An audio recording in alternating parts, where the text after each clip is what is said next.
What's up? What's up? What's up, everybody? It's your boy, StephenMotivate. And yes, it is true. You can keep your day job and build a business. What starts as a side hustle can turn into a full-time income if you do it right. That's what I want to teach you today. And if you stick around, I will give you a bonus tip on how I've been able to do this and how it's been successful for me. And I pray it'll also be successful for you too. Thanks for joining the channel. Look, if you're not subscribed yet, please subscribe, leave a comment, like, or share. We appreciate it. All right, let's get into it. Number one, how to build a business while not quitting your day job. Well, my first tip for you might be a bit surprising. Be good at your job. Do a good job at your current job. I'll say this again, and I've said it before. Your most important job is the job you currently have. You know, a lot of people are like interested in getting promoted and, ooh, can I find some else? And can I be better at this, be better at that, and maybe make more money, et cetera, et cetera.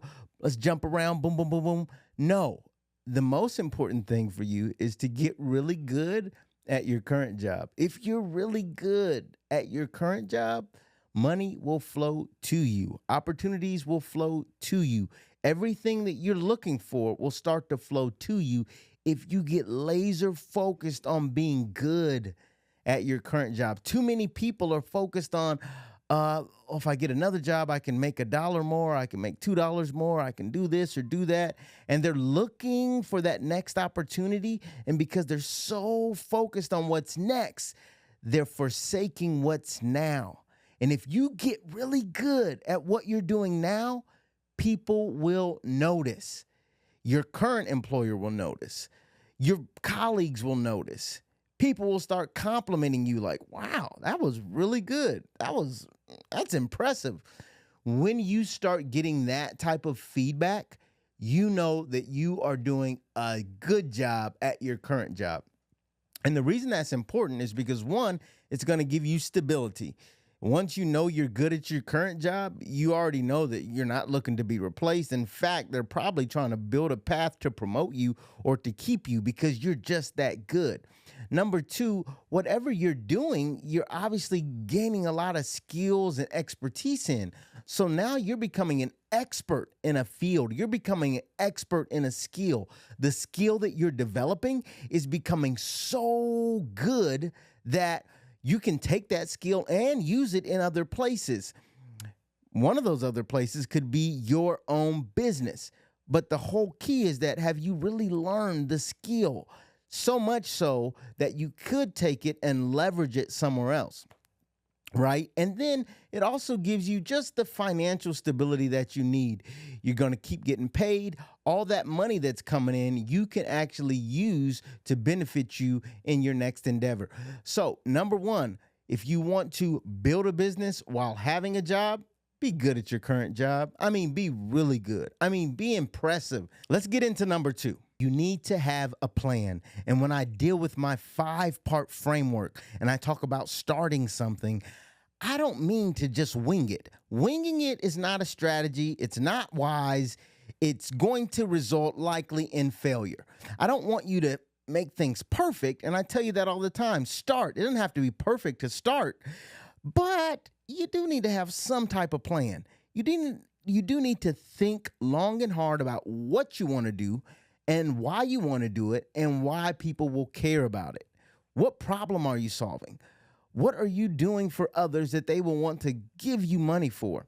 And so when you think about your plan and your planning process, you want to begin to write down goals, write down ideas. Okay, what if I did this? And you might say, oh, well, I want to open up a music studio station, and I want to have an arena full of people. And my advice to you is to keep it simple. The more complex your idea is, the more complex your vision is, it will become a barrier for you to actually start on your thing, right? So let's say you have a thing. Let's say you got a shoe you want to create, and you want your shoe to be the shoe that allows you to fly and it allows you to actually teleport from here to there. That's cool. I'm not saying abandon your vision. I'm saying don't start with such a complex vision. maybe you want to start with just a sandal first, right? Just get used to doing a sandal before you build the shoe that flies across the world. And so when you have a plan, keep the plan simple to encourage yourself to execute it. When I make my plan too complex, then I start to get discouraged. Things aren't perfect. Things didn't work out the way I wanted them to. And all of a sudden, I'm going nowhere. So you want to avoid that. Get you a plan that's going to be simple enough to carry out. I do have my side hustle starter kit, which will break this down in even more detail to help you figure out, what do you want to start? What can you do that is natural to you? Something that you're clearly good at, that clearly people will like. So if you are looking for help in that area, just hit the link. We'll certainly try to help you for free in any way we can. Number 3, you need real customers. Why? Real customers give you real feedback. It can be a mix of friends and family, but you've got to have some strangers in there too. You got to have some people you don't know that have no bias, that probably will be honest with you, and they could care less how it makes you feel. You need that, because when you're trying to build something while you're working your job, the best thing you can do is get real insight on if people will like this or not. And so let me give you a personal story to help you understand this. So when I was working my job, we started selling these cleaners on Amazon. And these cleaners, at first, we wanted to put them in a huge big box store. But we thought to ourselves, well, what if nobody likes them once they get on the shelf? And they just sit there and sit there and sit there. So we said, maybe we can validate whether or not they're good by actually getting them on Amazon. And if people, real customers, buy them on Amazon and we start to get real feedback there, then we'll find out whether or not this is a viable idea. And so the same concept applies for you. You don't want to spend an enormous or inordinate amount of time building logos, building websites, getting business cards, making t-shirts.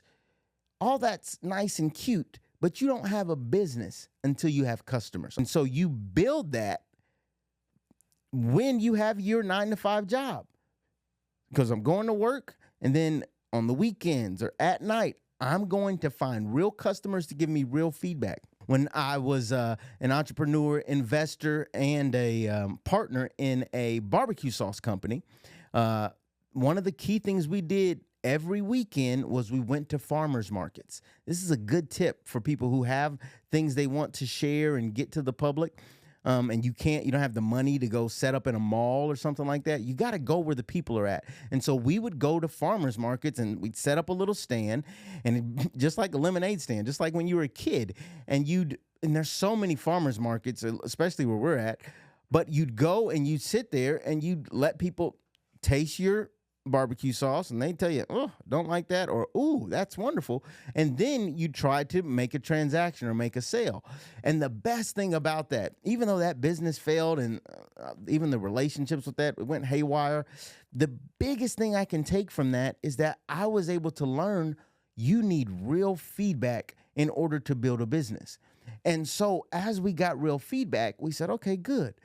We know which ones people are buying. We know what people like. Let's go to another farmer's market. Let's go to another location. And so before you know it, we had 5 or 6 locations every Saturday, and we probably brought in what started as maybe, I don't know, $500 to $600 on a weekend, eventually blossomed to like a $200,000 and $300,000 business. And that business is still going today. I'm just not a part of it. But my point is, how do you build a business while you have a job? Well, you get to real customers. You start going to customers and you start getting their feedback. The moment you have customers, that's the moment when you have a business. Look, I hope that helps you as much as it's helped me. But before we go, if you've stuck around this long, I want to give you one more bonus tip. Stack your money and cut your expenses. Your job is your first investor. So even if you have to plan multiple times, get real customers multiple times, that's normal. That happens. You may not have a hit right out the gate. But what you do need to do is you need to stack your money.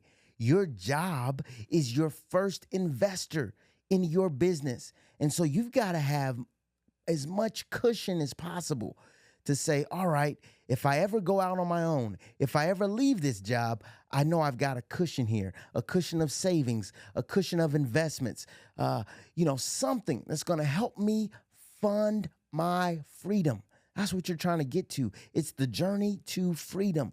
And the way you get to freedom is by having enough leeway, enough margin, right? There's a book called The Psychology of Money, and he talks about the margin you need. It's not that everyone gets it right. You're fooled. You've been bamboozled if you think that everyone gets it right. It's that when folks get it wrong, they still had enough margin and enough cushion to get back up and keep going. That's how you use your job as your first investor. Do good at your job. Be great at it, right? But you use it as a tool in order to give you time to plan and give you a chance to meet real customers and ultimately give you enough margin to play and do and experiment with business the way in which you need to until you get it right. You only have to get it right one time. You just need enough cushion to know that if you get it wrong 5 times before you get it right, you're not going to lose it all. Look, I hope that helps you as much as it helped me. Until next time, I only want you to do one thing. Share this with one person if you think it will help them, and stay motivated. It's your boy, StephenMotivate. Peace.